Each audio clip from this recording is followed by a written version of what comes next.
Hello everyone, in this video I'm going to show you a new technique. It's not new, but it's a technique that we haven't already explored, that we haven't already presented on Arsen for passing the MFA or 2FA, especially when it's in the form of a TOTP, a time-based one-time password. So typically the SMS you're going to receive to validate your identity.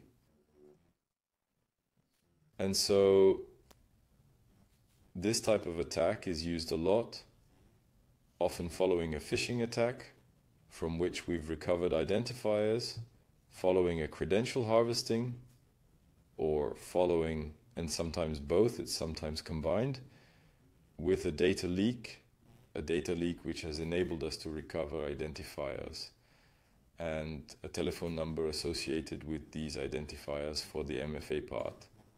And so these are the basic assumptions that go into what we call a callbot. Usually the callbot is very often not as graphic as what I'm presenting here. We've seen a lot of Telegram bot that use APIs directly and headless browsers. This doesn't look as good on video, so what I'm proposing in this video is to show you what happens on the attacker's side once identifiers have been recovered. Here we're going to carry out the attack on Office 365 using an email address and a password collected, as well as a telephone number to which the MFA or 2FA, which in this case is an SMS validation, is associated. Based on this information, the callbot will connect and often establish persistence by adding its own factor, which won't require you to trick the victim again. The principle is very simple, as you'll see. The callbot launches a browser, uses the credentials to create a connection attempt. The moment the password is requested, my phone will ring and I'll be asked to enter the code I'll receive by SMS for security reasons. I enter the code, it is intercepted by the VoAP server making the call and is re-injected by the call bot into the session in order to identify the hacker.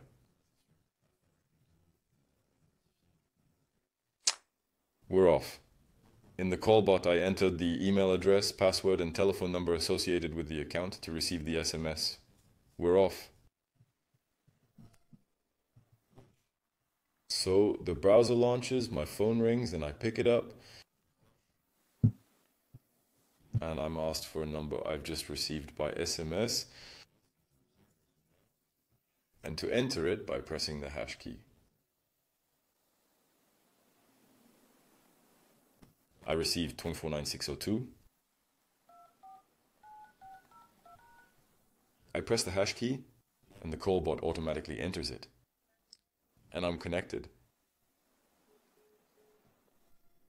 In this way, the callbot has access to the compromised employee's mailbox and can install its own authentication factor, so as to avoid having to perform this manipulation to have a call which is still suspicious and which has a failure rate.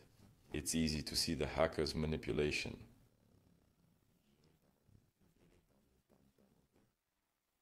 But it's a very simple way. Bypass this multi-factor identification